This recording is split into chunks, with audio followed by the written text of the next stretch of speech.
मी आहे प्रियांका मयेकर आणि माझ्या चॅनलवरती तुमच्या सगळ्यांचं स्वागत आहे।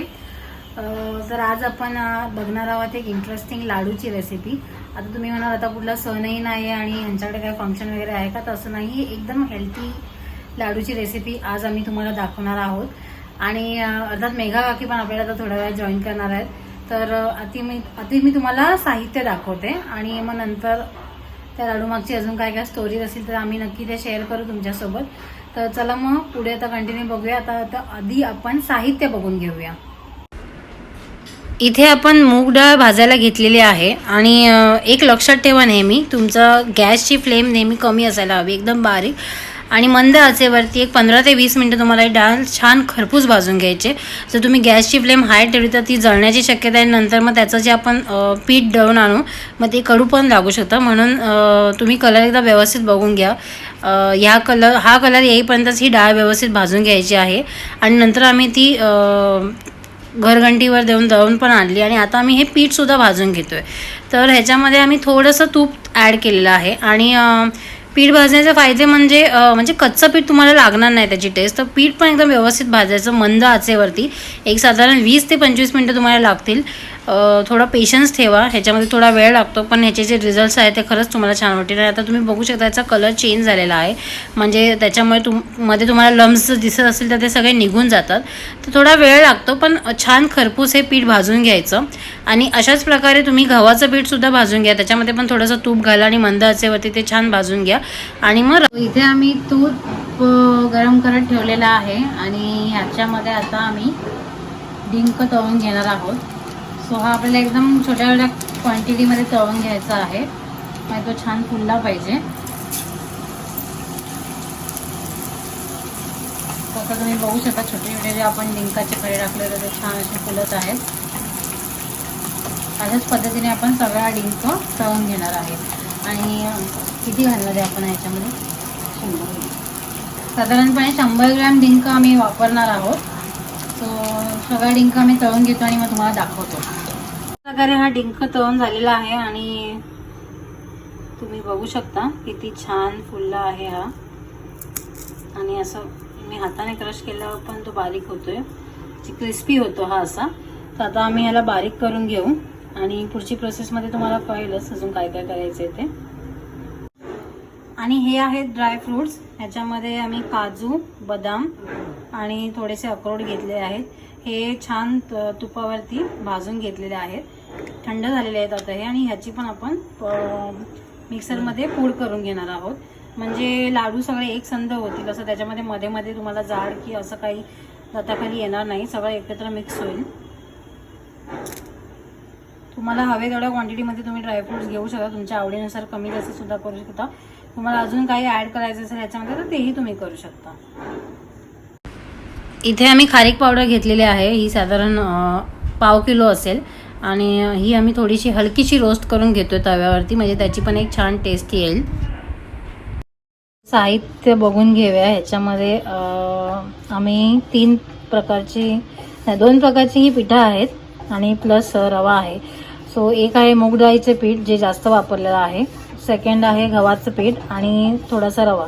तर प्रमाण मी तुम्हाला सांगेन, आम्ही 3 ग्लास मूग डाळीचं पीठ घेतलं म्हणजे पाऊण किलो, नंतर 1 ग्लास गव्हाचं पीठ म्हणजे पाव किलो आणि 1 ग्लास रवा म्हणजे पाव किलो रवा। तर असं साधारण 1.25 किलो हे झालेलं आहे। आणि हे कसं भाजायचं ह्याचा व्हिडिओ मी बनवलेला आहे, तो त्याचं क्लिप मी पुढे टाकेनच। ही आहे खारीक पावडर आणि हे कुठे काळे खारीक आहेत ना, म्हणून ह्याचा कलर थोडासा डार्क आहे। तर ही आम्ही पाव किलो घेतलेली आहे। इथे मेथी आम्ही ही 2 दिवस भिजत ठेवली होती, तुपामध्ये भिजत ठेवायची। त्याचं कारण काकी सांगावं, मेथी तुपामध्ये भिजवण्याचे फायदे? कडूपणा कमी होतो त्याचा कडूपणा कमी होतो आणि हेच ह्याचं सिक्रेट आहे। म्हणजे तुम्हाला जर वाटत असेल की मेथीचे लाडू म्हणजे खूप कडू असते तर ते अजिबात कडू लागणार नाहीत। तर या ट्रिकने तुम्ही ट्राय करून बघा। इथे गूळ घेतलेला आहे, हा ॲक्च्युली 1 किलो आहे पण आम्ही सगळ्यांना यूज करणार, ह्याच्यातला हाफ यूज होईल। ड्रायफ्रूट्स पावडर जे मी मगाशी तुम्हाला दाखवले, ड्रायफ्रूट्स भाजलेले, त्याची आम्ही पावडर बनवून घेतली। थोडीशी वेलची पावडर आहे इकडे आणि जो डिंक आपण भाजून घेतला होता तो आम्ही मिक्सरमध्ये फिरून घेतलेला आहे आणि थोडंसं तूप हे आपण जसं लागेल तसं यूज करणार आहोत.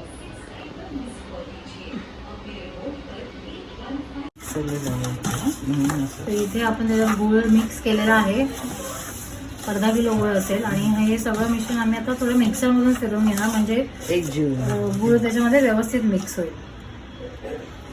आणि आहेत आपल्या मोठा काकी.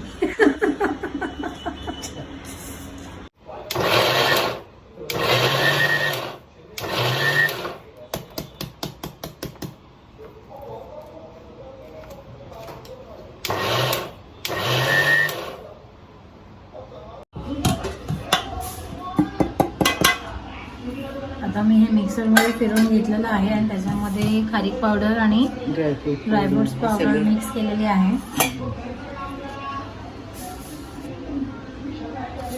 वेलची पावडर टाकूया.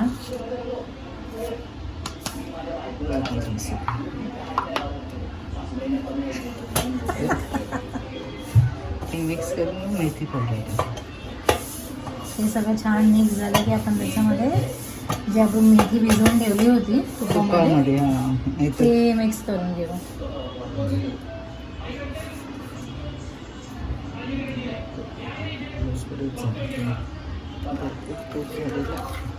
मिक्स करताना जर तुम्हाला असं मध्ये हाताला गूळ वगैरे काही लागलं तर तुम्ही हाताने ते सोडून हे करू शकता, म्हणजे त्याच्यामध्ये मिक्स करू शकता. तर ते काय इझिली हाताने आपण हे करू शकतो, बारीक करू शकतो.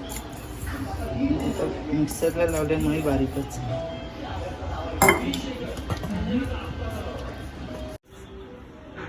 तुम्ही बघू शकता हे एकदम छान मिक्स झालेलं आहे आणि तुपामुळे त्याला आपण इझिली आता बांधू शकतो, म्हणजे अजून काय वेगळं ॲड करायची गरज नाही. सो मेथी तुपामध्ये भिजवण्याचा तो एक फायदा असतो. आणि बघू शकता इझिली लाडू वळले जातात. तर आता मी पटापट सगळे लाडू बनवून घेतो आणि मग तुम्हाला दाखवतो.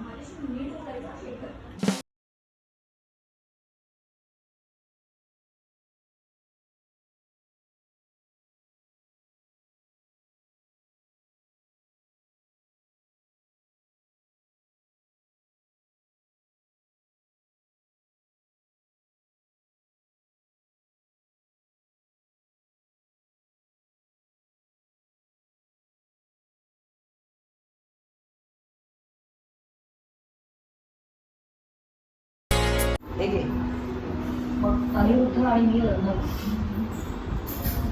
आणि होय आत घेताना आधी टेस्ट केली. कसे झाले बाबू? सगळं छान छान कसं झालं? छान झालाय.